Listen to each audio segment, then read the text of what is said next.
Okay. Before we have our quiet time, let's all get on the same page. If you're in the Sparkly book, it's page 308, the first full paragraph. If you're in the second edition, it's page 263, paragraph 4.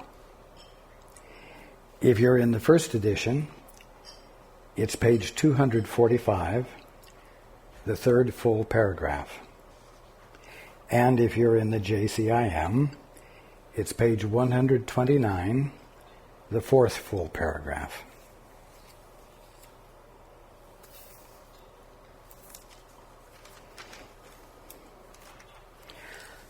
Okay. Let's take a few moments to be quiet together.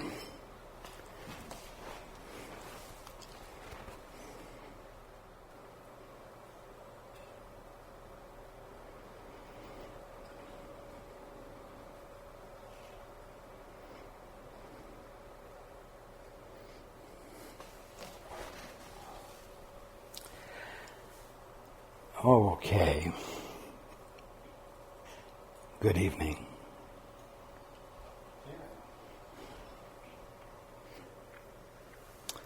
And welcome to everyone who's joining us on the internet.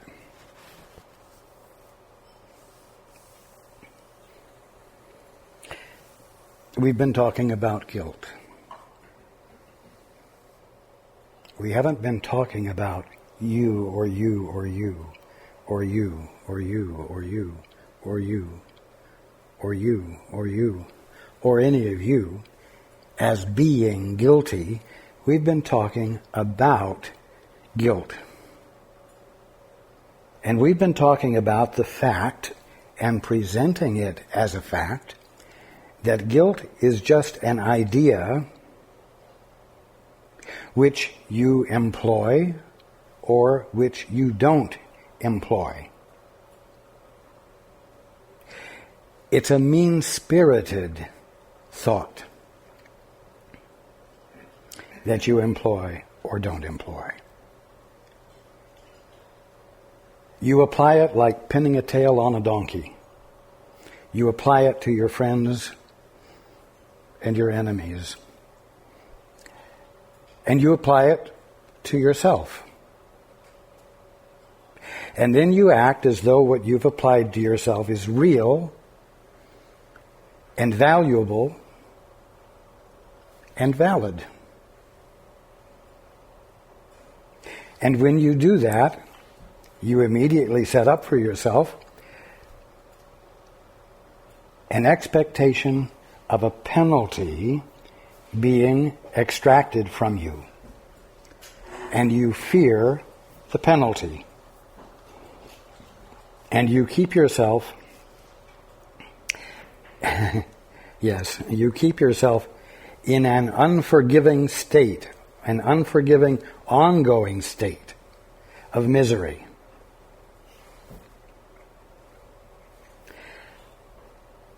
Once you begin to see that guilt is a thought or an idea which you are employing and not an actual thing,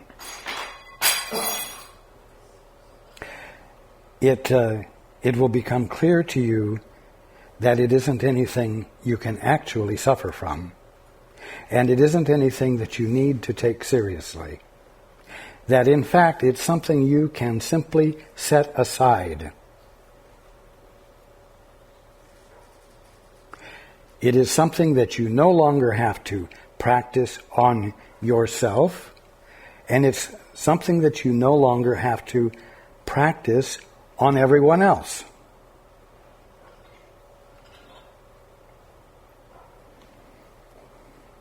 The only thing is there's a little bit of a hooker. And that is that in order for you to set it aside, you have to abandon the thing that has created the inner experience of discomfort that you are identifying as guilt. And that's something that you have to abandon, is a strong commitment that you have that you are self-created.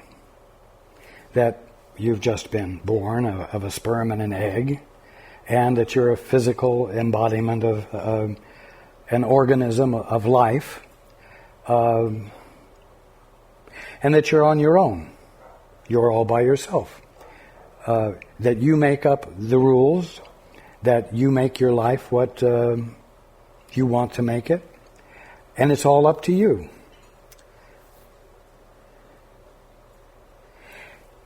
This attitude overlooks something, and that is that which creates something knows how that something came to be.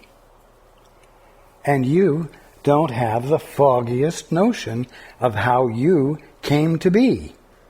Here you are. You can't explain it. I mean, you really can't explain how it is that a microscopic sperm and a microscopic egg joining together could make this incredible being that you are, with a capacity to think, with a capacity to be conscious, let's put it that way, and experience infinity. No one can account for the being that each one of you is by virtue of the penetration of an egg by a sperm and conceptualization happening. So obviously, if you're going to be honest about it, you didn't create yourself, and it's not all up to you, and there is something else that is responsible for your existing.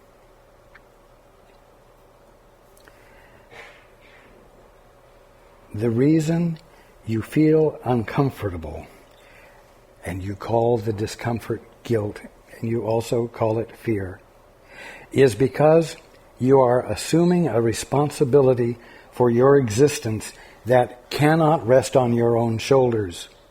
And when you try to take that on your own shoulders, you feel the fact that something is wrong here.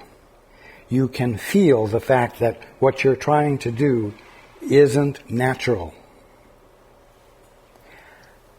But the thing is that this little independent mind that you think you are sees that and takes it on as a challenge and says, I can overcome this, and I am going to overcome it, come hell or high water.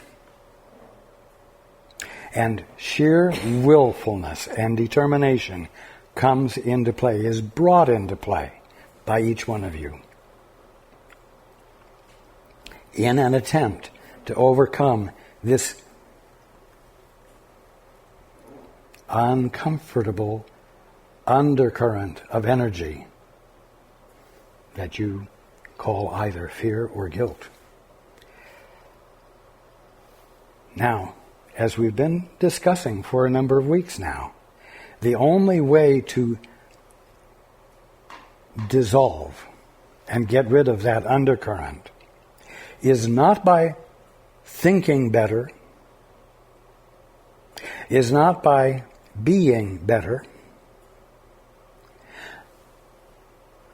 but rather by abandoning the attempt to be something all by yourself, on your own, independent from everything else, and saying,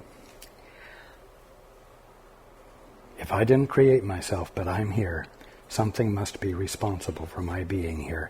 If that's the case, that means that right now, and forever I have been, in a relationship of some sort with that which is being me. Since I am not being myself.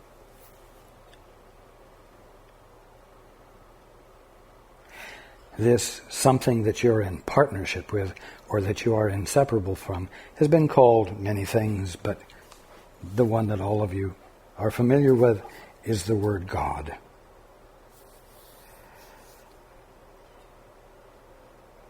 Now, if you want to get out of the arena or the level of experience in which guilt is felt and fear is felt.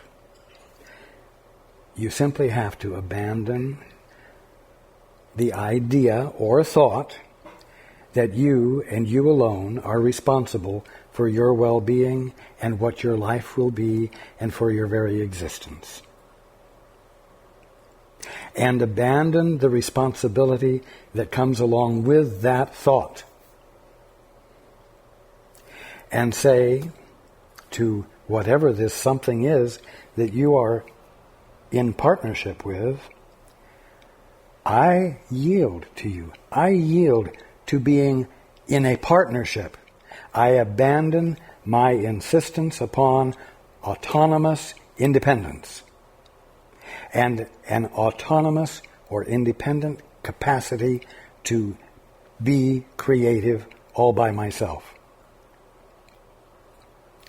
The moment that you, in effect, say, Father, or God, or that which is, and always has been all there is, the moment you say words like that, you are abandoning your independence. You are letting in something else.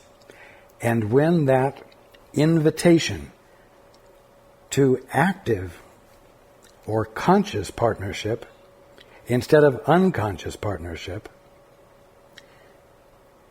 that invitation to conscious partnership moves you out of the arena in which fear and guilt can be felt.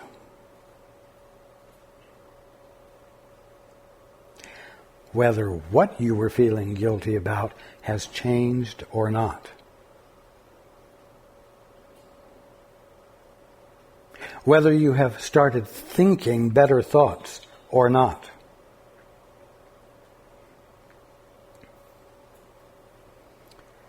The simple fact is that you have all thought and reasoned poorly because you thought that the discomfort or dissonance that you were experiencing was real and was a statement of guilt that was truly yours, that called down upon you necessarily punishment of some sort that was really going to hurt. And was going to hurt so much that you were willing to bring all of your energy to bear upon the situation to avoid it without doing the one essential thing, which was, or which is, abandoning the attitude of independence and consciously embracing this partnership which has eternally been. Which has eternally been the fact about you.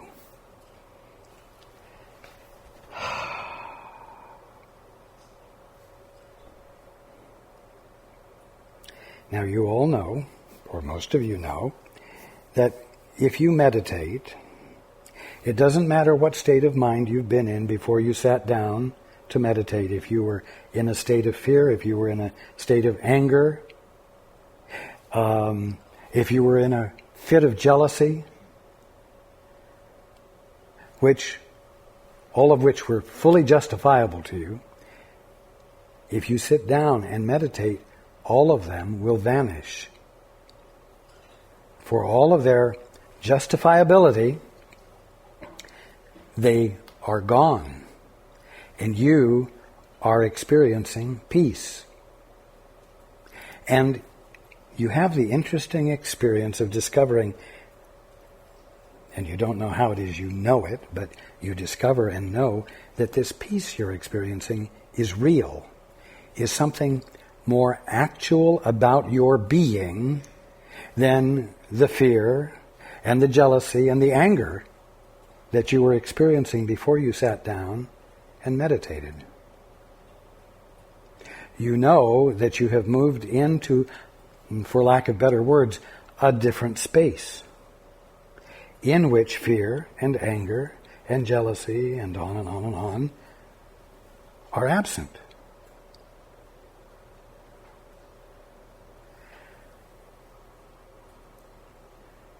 What seems to escape your attention is that if you were to stay in that space and return to your activities, whatever they might be, whether it's going to school or going to a job or cleaning a house and being a housewife and a mother or whatever, if you were to stay in that space of peace, you would be able to be fully functional without ever experiencing fear or jealousy or anger or guilt. And in the absence of all of those negatives, you would find yourself fully able to be responsive in the most incredible and apparently creative ways relative to the housework or the schoolwork or the parenting or whatever. It's not your birthright to be experiencing existence that is constantly colored by fear, guilt, anxiety, jealousy, anger, and so on.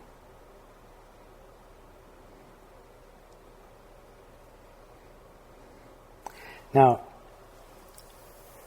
we're spending quite a bit of time on this subject because this is, guilt is, the one subject that you use excessively on yourself and others use on you and themselves. And it's so much of a habit that you don't even realize when you slip into employing it, or when you slip into justifying beating yourself up because you think you're guilty of something you should have done better.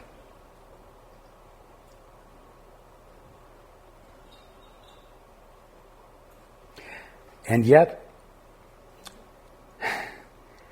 the simple answer to the problem of being, what you might call the problem of being, lies in the one single act of abandoning the practice of guilt.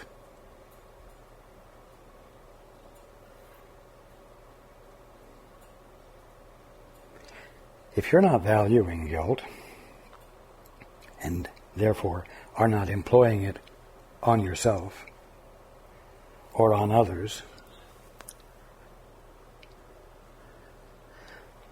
what could be said about you?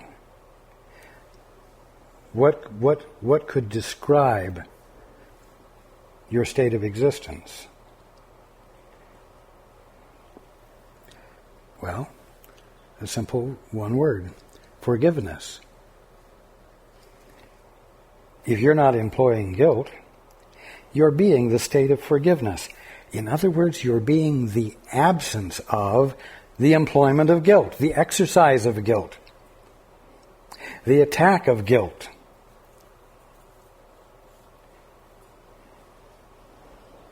And by comparison with when you were employing those things, you will appear to have changed and to have become a very forgiving person.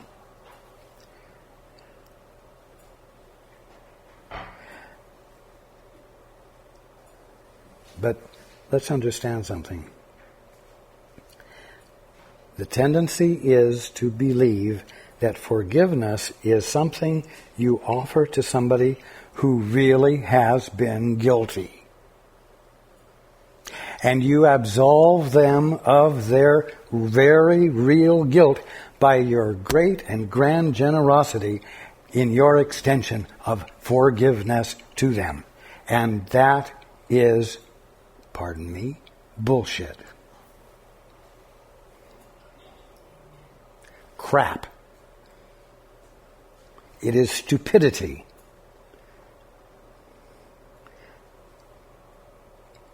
Forgiveness is really a word describing you being in a state of mind where the practice of guilt is absent. That's all. And you extend to your brother your willingness to see him as guiltless. You see, if you can meditate and go into the silence within and find the experience of guilt to be gone and the fear associated with it, or you can find anxiety absent and your blood pressure going down, and if you can find jealousy absent, and you have the experience of the peace of your being that you know is actual, and that the fear, anxiety, jealousy, guilt, and so on was an invalid or unreal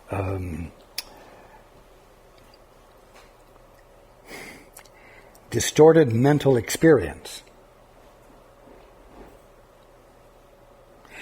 then you will be able to look at your brother and know that if he's experiencing any of those things, or if she is experiencing any of those things, they're an invalid experience for them as well.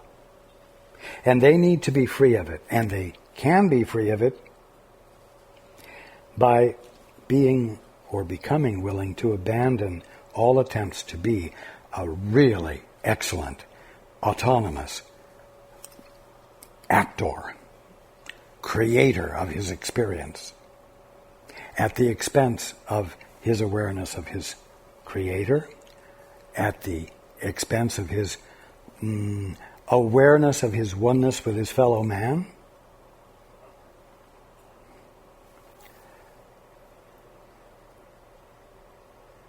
Your brother doesn't deserve to be deluded any more than you have deserved to be deluded. And so you can't sit there and forgive him for something you can now see he never did. He just got confused and thought he was on his own and was overwhelmed with the responsibility of being on his own well enough so that everybody would respect him. He got overwhelmed by it. And in the state of overwhelm, he reacted.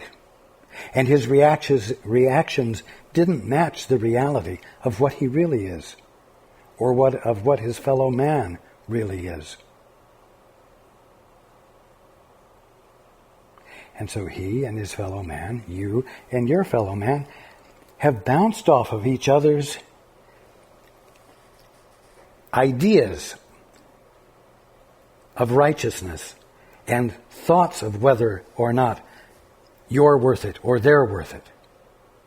And confidences that you're not worth it, but you've got to try, and that they're not worth it, and they're so not worth it that you're not willing to try to have a better sense of them than you currently have.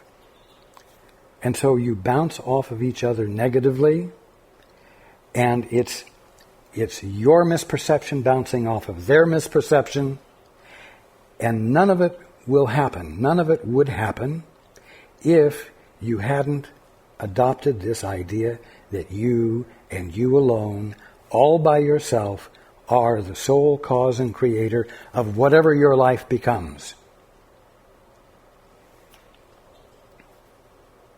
It's that simple.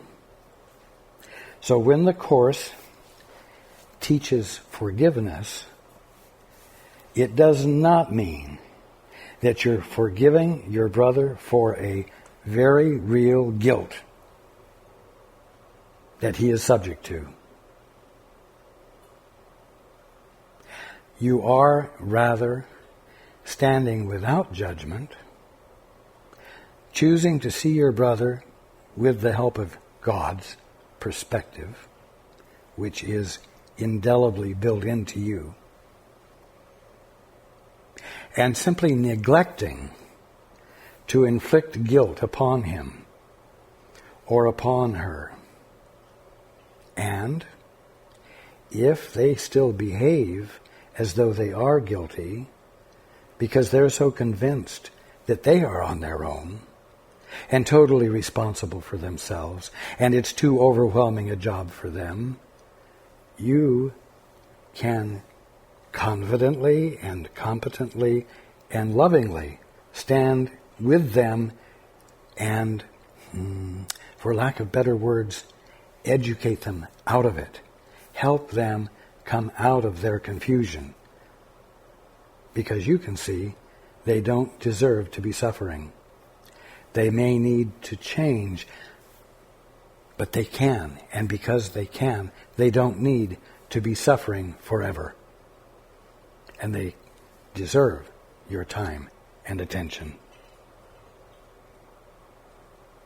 As I said last week, the nature and function of the Course is ecumenical. It's inclusive, it's embracing, it's loving. And if your life isn't reflecting more and more of your willingness to embrace, if it isn't easier and easier for people to be around you, and if it isn't easier and easier for you to be around people, it's because you've missed the point.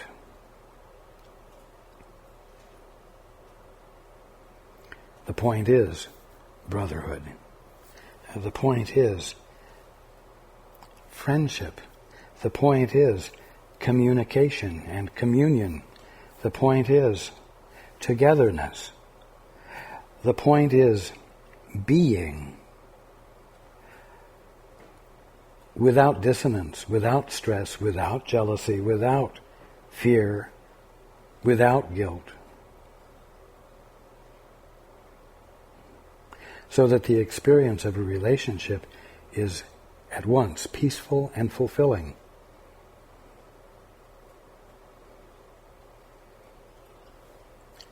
Now, those are two key words. Peaceful could make it sound as though the nature of a relationship might become boring. But fulfilling expresses exactly the opposite, because fulfillment is far from boring. It's invigorating. It's satisfying. It's, for lack of better words, enlarging. It makes you feel bigger, fuller, more all-inclusive than before.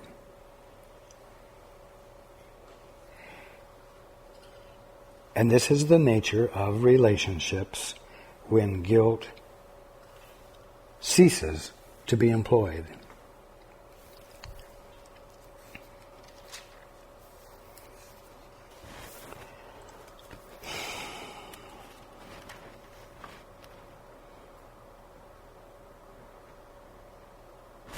I'm going to come back, as I did last week, to this paragraph because it's so important to remember it, since the subject of guilt always implies condemnation upon you for some legitimate reason. A condemnation that you seem not to be able to get out from under.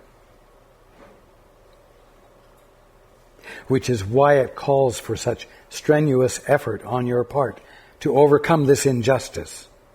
You see. You see. And as I've just explained, that isn't what guilt is, and that isn't the response that is called for. Now, within you is the holy sign of perfect faith your Father has in you. What's the holy sign that's in you? It's called the Holy Spirit. The Holy Spirit was placed in you by God.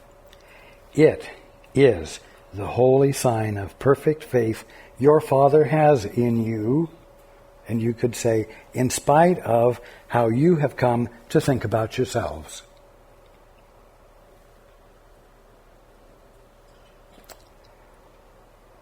It doesn't matter what you've come to believe about yourself.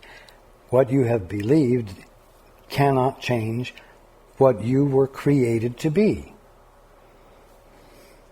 You don't think that you could decide to become a dog or a cat and succeed at it. You might try crawling around on all fours and barking or mewing, and rubbing up against the furniture and peeing on the floor, and do all the things that puppies and kitties do. But you would still be a human being behaving idiotically, wouldn't you? Because you can't change what you are by imagining that you're something else and even behaving as though you're something else. So within you is the holy sign of perfect faith your Father has in you. Now again, the Holy Spirit is another word for, or other words for, that which is nothing more than your right mind. And mind you, your right mind isn't an esoteric or metaphysical concept.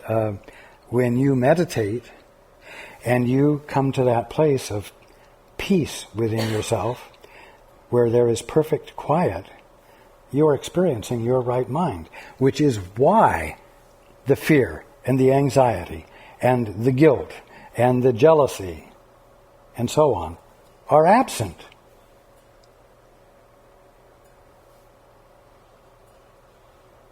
The place of quiet is right in the middle of you, right in the center of you, where the altar of God is, as the Course puts it. Where the presence of God being truly you is, which is your right mind. It's right there in the middle of you. He does not value you as you do. God doesn't. That means He doesn't devalue you as you devalue yourself. At the moment, you don't value yourself highly.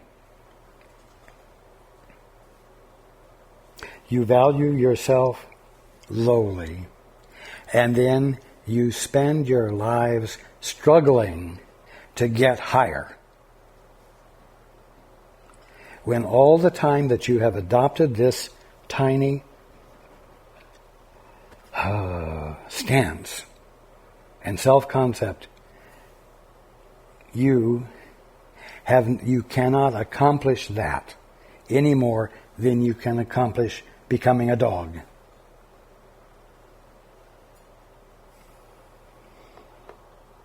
And so you're practicing being something that you can't be, but it doesn't change what you are.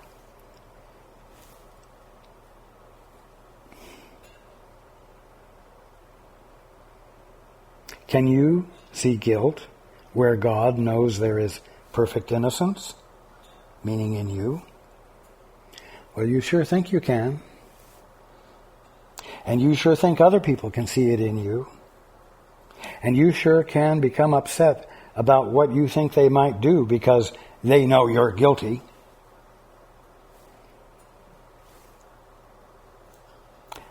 But the fact is that the only reason they can see guilt in you is because they think guilt is a viable, meaningful thing to be employed, something that is real. And they don't yet see, as you don't yet see, that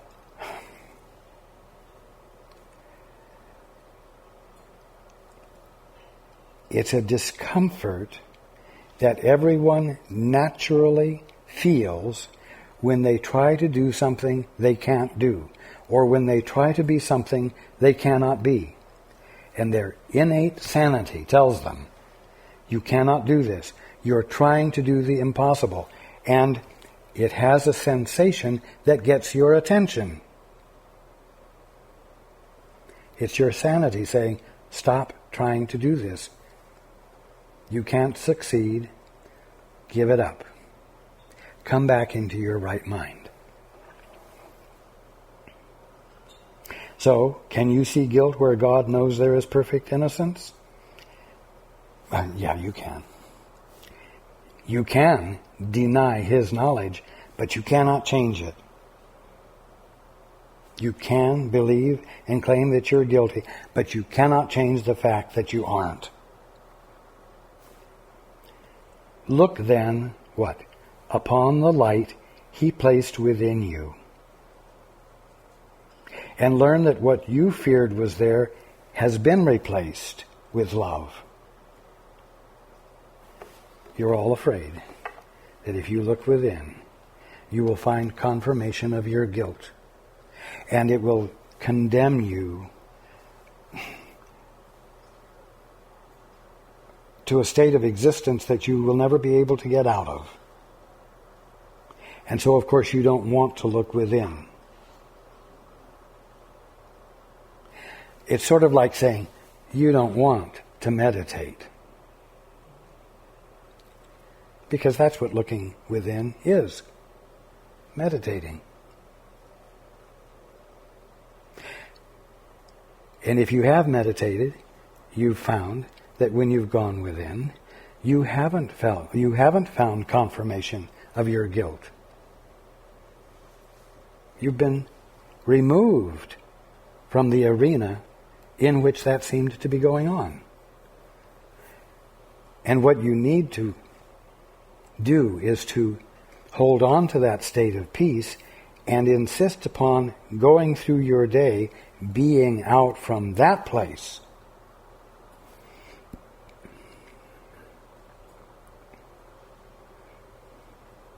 And how do you do that?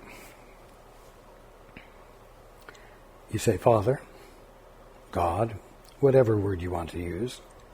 You say, Father, stay with me and help me be in this place. Help me not suddenly slip and abandon you. Let me not forget about being joined. So that when apparent challenges come my way, I will stay with you and look at it from this peace which is inseparable from our joining. So that I might live through what comes up in ways that identify peace and fulfillment and nothing else. Because I really want to exist differently than the way I have been existing.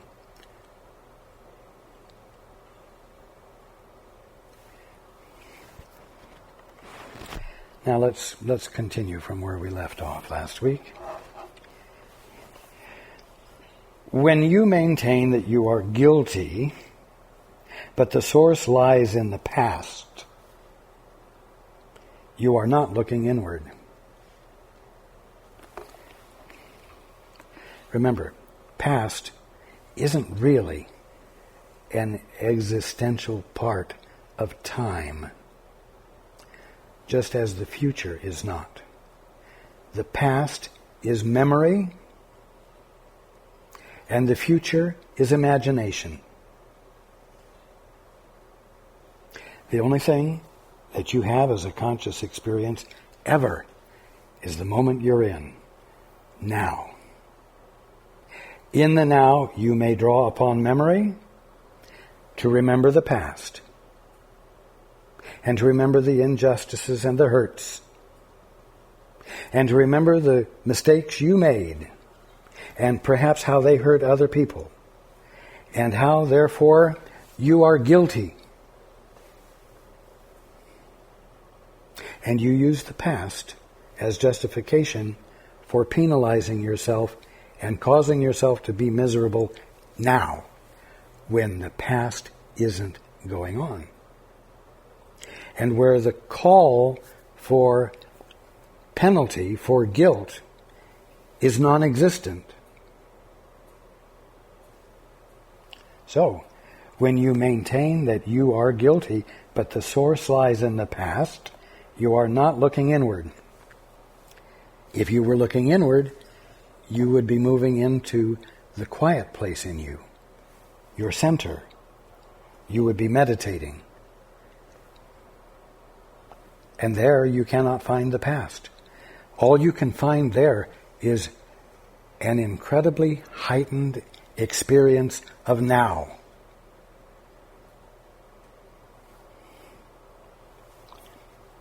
Not so bad to have that kind of experience available to you so easily. The past is not in you.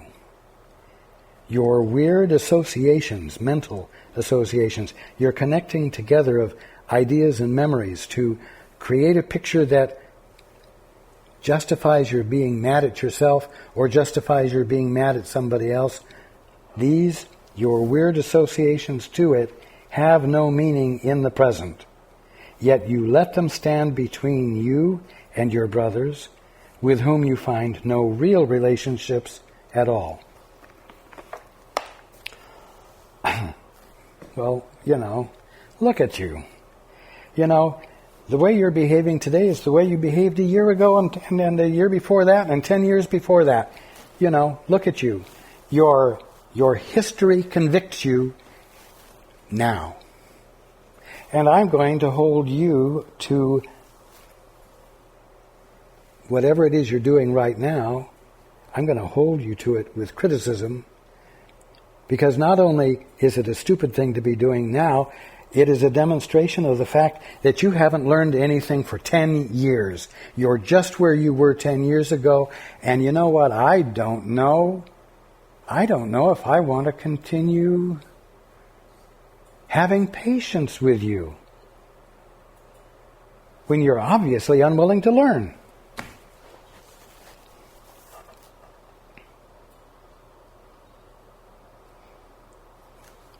You let them, your weird associations regarding the past, stand between you and your brothers, with whom you have no real relationships at all. Why? Why no real relationship? Because in the moment you're in, that's when the only real thing is happening.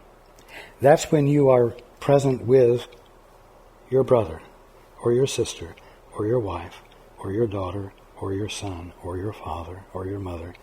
In the moment you're in is where connection can occur.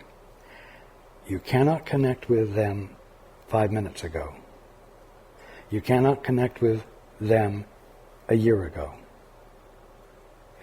But if you are looking at them through your memory of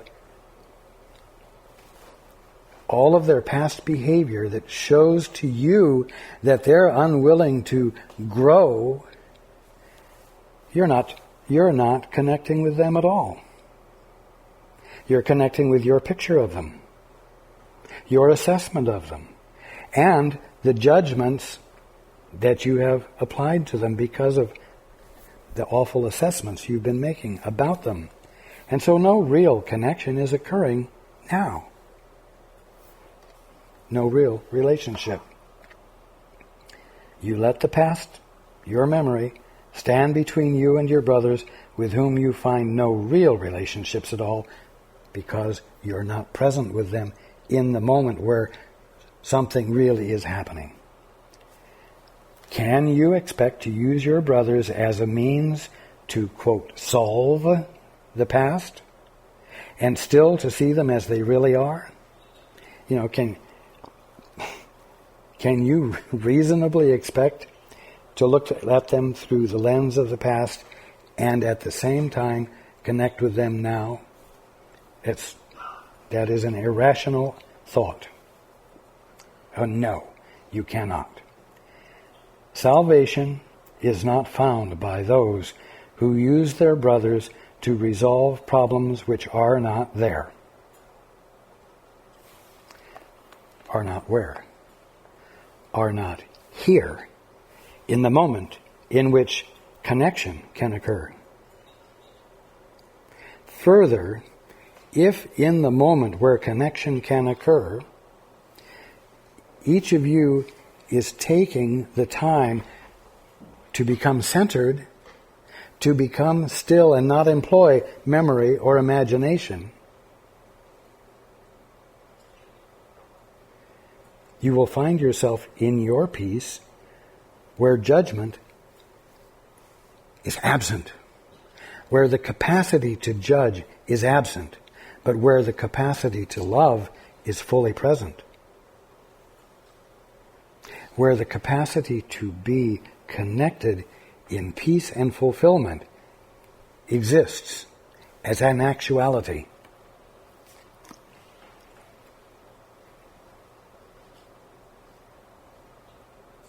So salvation, what's salvation?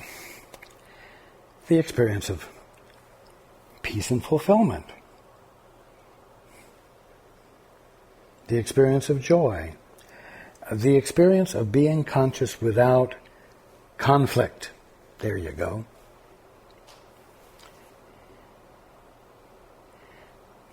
Salvation is not found by those who use their brothers to resolve problems which are not there. Where? Here, in the now. You wanted not salvation in the past.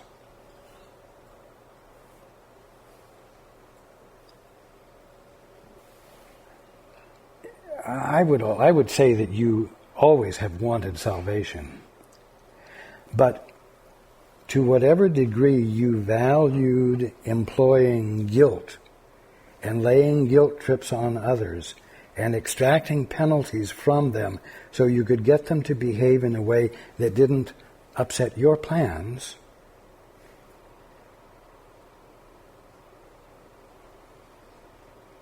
you didn't want salvation.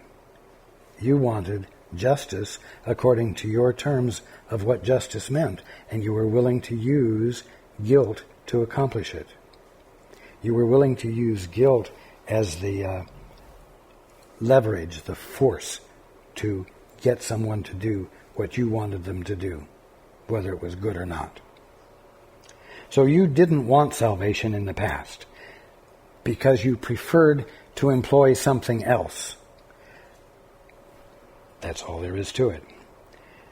Would you impose your idle wishes, in other words, the wishes you were utilizing in the past, would you impose your idle wishes on the present, in the now, where connection and communication can really occur?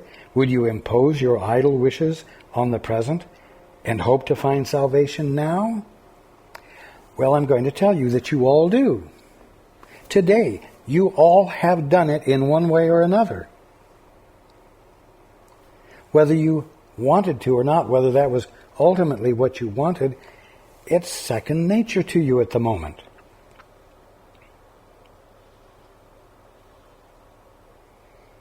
And that's why we're spending so much time on this subject. Because you deserve to be free of the habit. You deserve to be free of unconsciously slipping into a way of behaving that is absolutely destructive to the connection in the moment where there's really something happening, where there's really someone present. I'm going to say where there's really two someones present to connect with and to experience the bond, to experience the sense of family. Whether it's real family or whether it's the grocery store clerk that you're talking at the moment, that is part of the family of man, we'll say. So, why are we talking about it? We're talking about this to motivate you to change, to motivate you to try something else instead of what hasn't worked forever. determine then, become determined, and become decisive. Determine then to be not as you were. Determine to try something new, because there's a new result to a new attitude, always. If there's nothing new, there's been no change of attitude. If there's nothing new, you have not let in any other way of experiencing things than the past ways that you are diligently holding onto for dear life.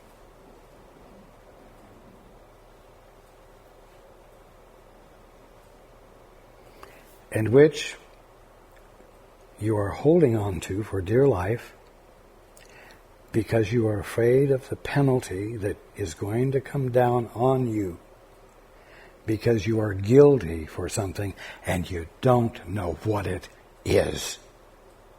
It just hangs there over you and threatens you with penalty that you will be very sorry for. But you know what? It never reveals to you what you are guilty of. Never. And you can go looking for it and spend lifetimes trying to find out what it is you're guilty of, and you will never find it. Because you're not guilty of any actions, of any act, of any determination that you were able to carry out in opposition to what reality will allow. And so you've never accomplished anything that you could actually be penalized for. But you have accomplished something. You've accomplished a frame of mind that is very confused and thinks that things are true that are not true. But you know what? As the saying goes regarding women, you can always change your mind, even if you're a man. And where women are willing to change their mind, much to the exasperation of men, men can be willing to change their mind too, and discover the freedom from bondage to their mindsets that can come from it. Because if you can change your mind, you can decide to stop doing what doesn't work and start doing something that does work. Even though what does work would never have occurred to you to be a worthy goal before. You see.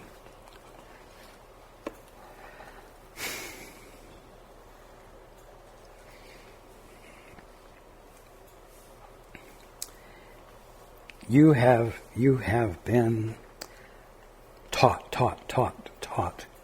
to use your mind well, to think well, to learn how to be reasonable, to use logic well, to express yourself concisely, to use as few words as possible and have maximum communication. All of these things you've been taught are worthy of your energy and attention.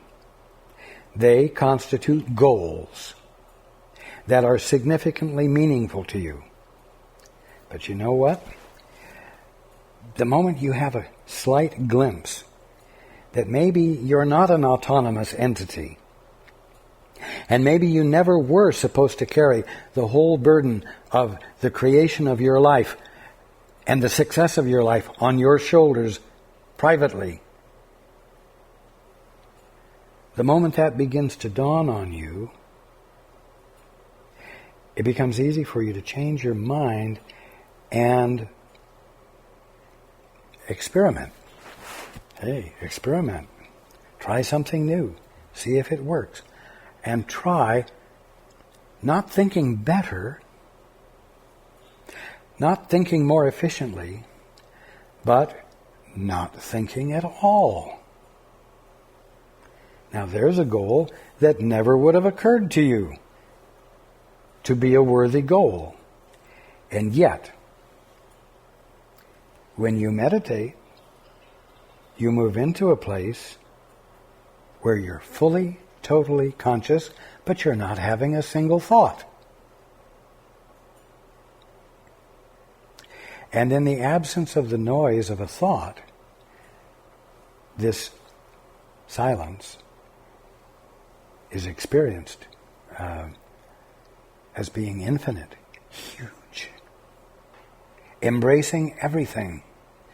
And you can't find words to share that experience with others after you've stopped meditating.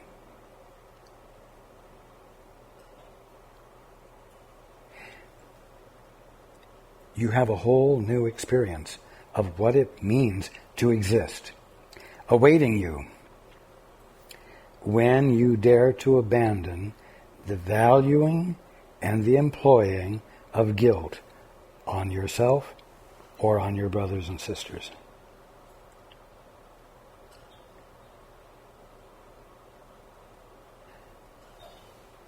Remembering the hooker, as it were, that in order not to experience guilt and employ it on your brothers and sisters, you have to abandon your lonely, suffering isolation.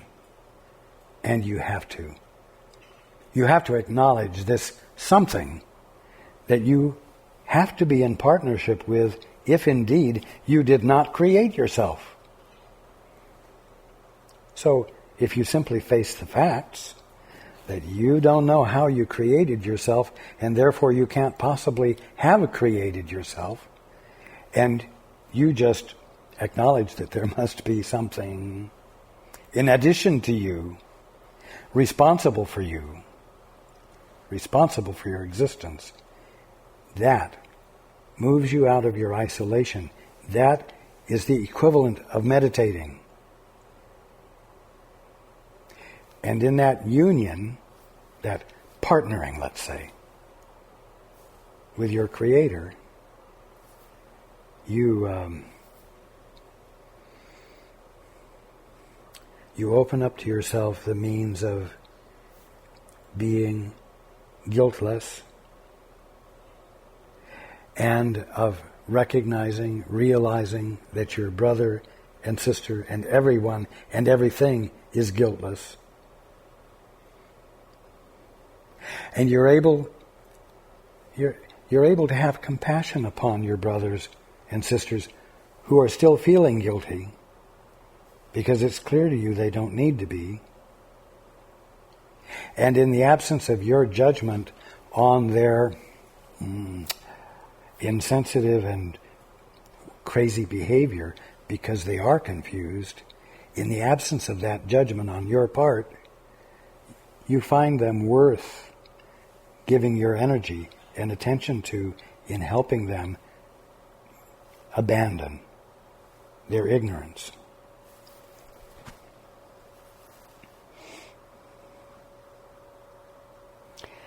Determine then to be not as you were in the past. And I would add, determine then to not try to be what you want to be in the future. Abandon both ends of the spectrum so that you can be present in the moment where things are really happening and things are really available to experience. Use no relationship to hold you to the past. And I would add, use no relationship to hold anyone else to the past. But with each relationship, each day, be born again. What does that mean? Oh, you're going to roll around on the floor and talk in tongues and, be born again. No. In each moment, Be in the moment where connection can occur because there's really something present to connect. Or there are two somethings present to really connect. And in being willing to be in that moment, you are born again. You are able to experience being without it being colored by the past. And in that sense, it's new. And you're born again. So, use no relationship to hold you to the past. You know, it's what you all do. But it isn't getting you anything helpful. So, you know, there's no judgment here. It's not, use no relationship to hold you to the past, you idiot. No, it's, you know, don't do anything silly or ridiculous. You know, you don't have to use relationships to hold you to the past. But with each one, each day, be born again. You can do that instead. You know, it's a simple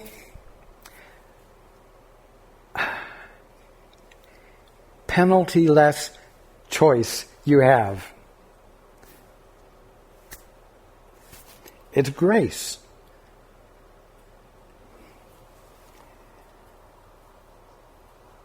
A minute, even less, will be enough to free you from the past. When it says even less than a minute, it can just be the moment. Your willingness to just be innocently present in the moment, bringing nothing ugly into it, being innocently aware in the moment. In just a moment, that's all it takes to free yourself from the past and the future. A minute, even less, will be enough to free you from the past and to give your mind in peace over to the atonement. The atonement.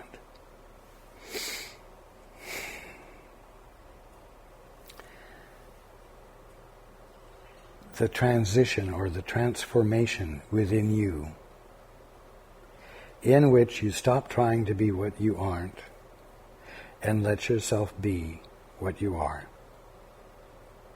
When you stop trying to be independent and let yourself be joined in a partnership that is an unalterable and essential part of existing for you. When everyone is welcome to you, as you would have yourself be welcome to your Father, you will see no guilt in you. Now, you might have thought that that sentence should say, when everyone is welcome to you, as you would have yourself be welcome to your Father, you will see no guilt in them.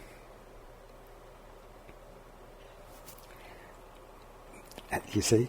But no, you will see no guilt in you. When you are willing to be present with your brother and give to him the awareness of his guiltlessness, you get to keep what you've given. And you will see no guilt in you. That's just the simplicity of the way things work. But you know what? Most of you have great faith in the complicated. And because it's complicated, it must be really valuable. And it must really be worth the energy it takes to get the complicated thing under your belt so that you can utilize it well.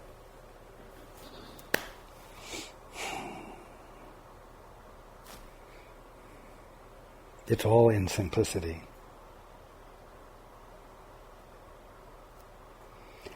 Again, when everyone is welcome to you as you would have yourself be welcome to your Father, you will see no guilt in you. For you will have accepted the atonement, the transformation, and presence of peace and fulfillment in you. you will have accepted the atonement, which shone within you all the while you dreamed of guilt and would not look within and see it. Again, you would not look within and see it because from your guilt-ridden perspective, the flat-out assumption was made that when you looked within, you would find absolute confirmation of your guilt that you would never in all of eternity be able to escape from. And the fact is that such confirmation is not there.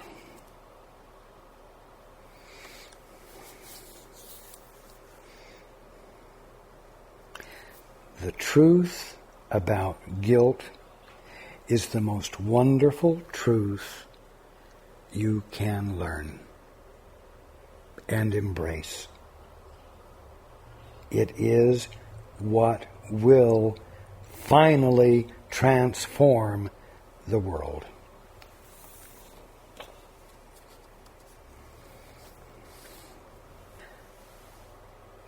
I could ask, are you willing to be agents for change of that sort?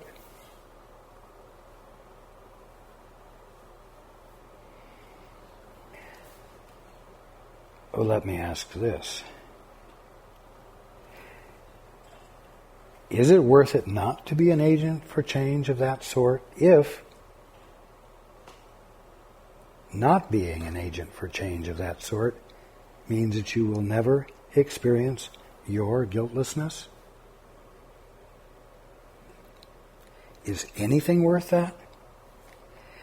Especially now that you know that there's a way to escape an illegitimate imposition of guilt upon you that has kept you struggling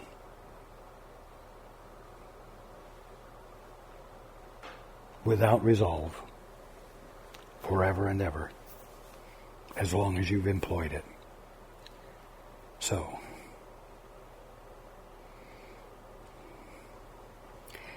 this coming week holds a great deal for all of you. The transformation of the world that you'll get to keep.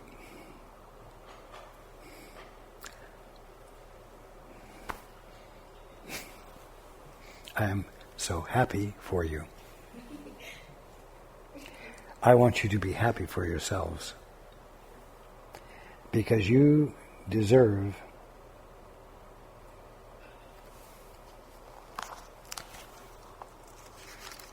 what the subject of this section is called: release and restoration.